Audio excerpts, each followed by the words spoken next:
ফেব্রুয়ারি মাসের মাঝামাঝিতে এসেও কিন্তু আমার বেগুন গাছগুলো একটানা বেগুন দিয়ে গেল।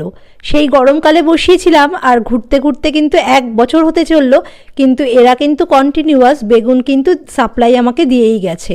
আর এখন যেহেতু একটু গরম পড়েছে সেই জন্য নতুন নতুন পাতা ছেড়ে না গাছগুলো আরও সুন্দর হয়ে উঠেছে।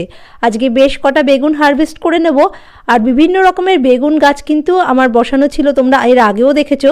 সেই গাছগুলো থেকেই কিন্তু বিভিন্ন রকমের বেগুন আমি সারা বছর ধরে পেয়ে থাকি। বেগুন গাছ যদি খারাপ হয়ে যায় তার মাথাটা একটুখানি কেটে দেবে, তাতেই দেখবে আবার নতুন নতুন ডালপালা বেরিয়ে বেগুন গাছ কিন্তু দীর্ঘস্থায়ী হয় আর অনেক ফল কিন্তু দিতে থাকে। তবে বেগুনে খাবার একটু বেশি লাগে, তাই মাঝে মাঝেই এতে কিন্তু গোবর সার দিতে হবে। মাসে একবার করে অবশ্যই দেবে গোবর সার, আর তার সাথে প্রতি সপ্তাহে কিন্তু সর্ষে খোলের জল আমি দিয়ে গেছি। তাতেই কিন্তু এত সুন্দর বেগুন একদম বাড়িতেই আমি পেয়েছি।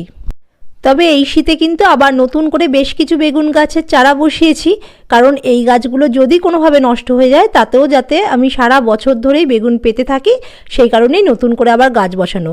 এইভাবেই কিন্তু সবজি যদি কন্টিনিউয়াস পেতে হয় তাহলে কিন্তু বারে বারেই নতুন করে গাছ বসাতে হবে।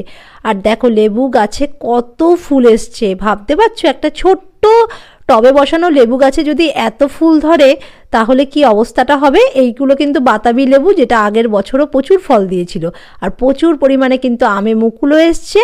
তবে প্রকৃতির নিয়মে এত মুকুল বা এত ফুল তো ফলে পরিণত হবে না, কিছু তো ঝরে যাবেই, সেটাকে কিন্তু মেনে নিতেই হবে। আর এই দেখো কিছু লেবু আজকে তুলে নেব। সারা বছর কিন্তু প্রচুর পরিমাণে লেবু আমি পাই, তার সাথে কিছু লঙ্কাও তুলে নেব। তাহলে আজকের ভিডিওতে এইটুকুই, আবারও দেখা হবে একটা নতুন ভিডিওতে। ততক্ষণ টাটা, গুড বাই, সবাই ভালো থেকো আর সকলকে ভালো রেখো।